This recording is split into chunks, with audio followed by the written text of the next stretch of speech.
Hey Homebakers, it's Jack here at bakewithjack.co.uk, and for my last appearance on the TV, I made 3 different donuts in 3 different shapes. Let's take a look at them, shall we? Roll that theme tune!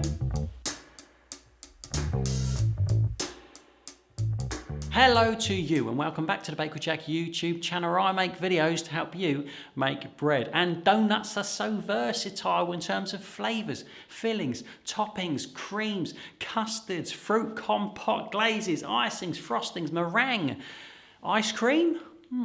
Let your imagination run wild with them as I did on the telly last time. And when you're considering flavours, also consider how you're going to eat them, how you're going to present them, starting with the shape. The full recipe for these donuts are up on the Bake with Jack blog. Let's take a look at how I shaped them. Cut to the table. And here we are at the table. First, a little prep work. Remember, we are deep frying our donuts, so it's a nice idea to prove them up on something that's easy to get them off of. I'm oiling these plastic trays that you may well have seen in the pizzas video. A couple of these will be fine for a batch. I'm going to do loads because I'm doing loads of donuts. The first one we're doing is a classic round donut for your fillings, jams, custards, whatever. Have a little dust of a section up here. I've divided the dough up already. Upside down the dough goes on the table. Fold, fold, fold, fold. Turn it over so the seam's underneath. Give it a nice roll with your palm till it's a nice tight ball. And there it is. If you're a bit flash like me, do 2 at a time.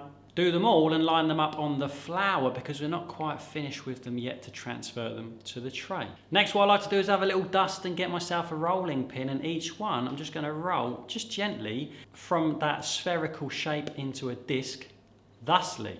Check that out.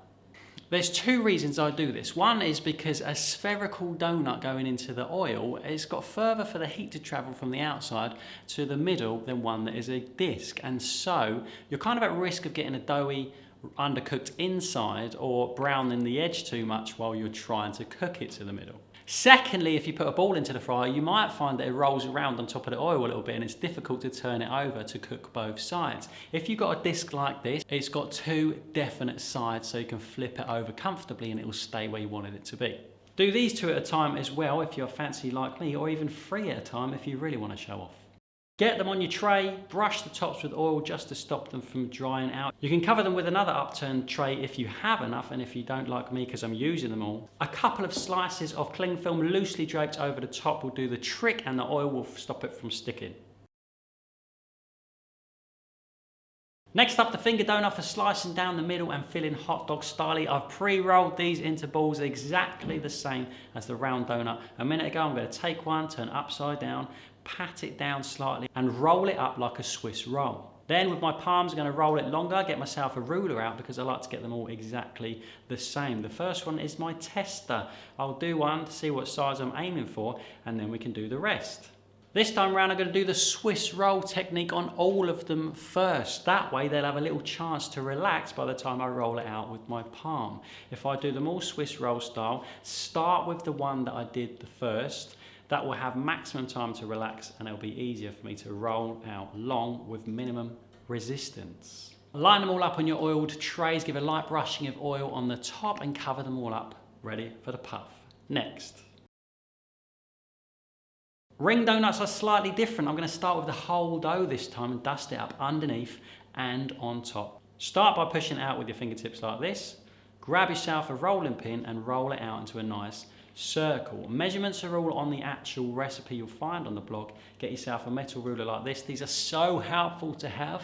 Check the thickness and check the width. Have a dust underneath, make sure nothing is sticking, and a little dust on the top too.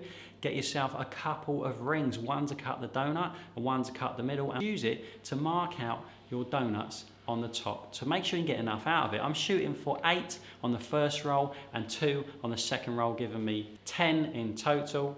1, 2, 3, 4, 5, 6, 7. That's not quite enough. I want 7 on the outside and 1 in the middle to make 8. So I'm just going to pat it out a little bit further and measure them out again with my cutter before I start cutting.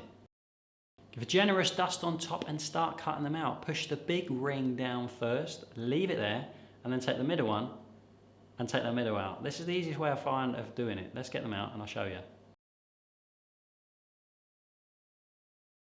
They are at risk of getting a little bit sticky on the edge, so I'm going to get my pot, my flour pot, dip my rings in it as we go. Just to make sure nothing sticks to the ring and the dough doesn't stick to itself when I pull the ring out. Cut the outside, cut the middle, and put them up on the side. Keep working your way around. Let's look at a third one because the edge one is really pleasing. Watch this.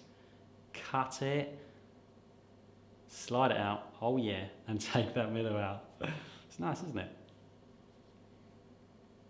Do not throw those middles away, okay? I've seen people throwing middles away. Isn't that absolutely crackers? That's your top secret fourth shape there. You're supposed to cook those, fry them off, glaze them up like the ring donuts, exactly the same, and eat them to yourself as your reward for making all the donuts. Or fry them and dust them in cinnamon sugar and dip them in some sort of chocolate dip that you made. Seriously, throwing them away is outrageous. We're going to re-roll this excess to get 2 more donuts out of it. I'm going to pick it all up like this, and what I'm doing here is just getting all that dust off by kind of jumping it about in my hands. Clean the table, get the dust away, and I'm going to push it, squeeze it all up as best as I can into a ball.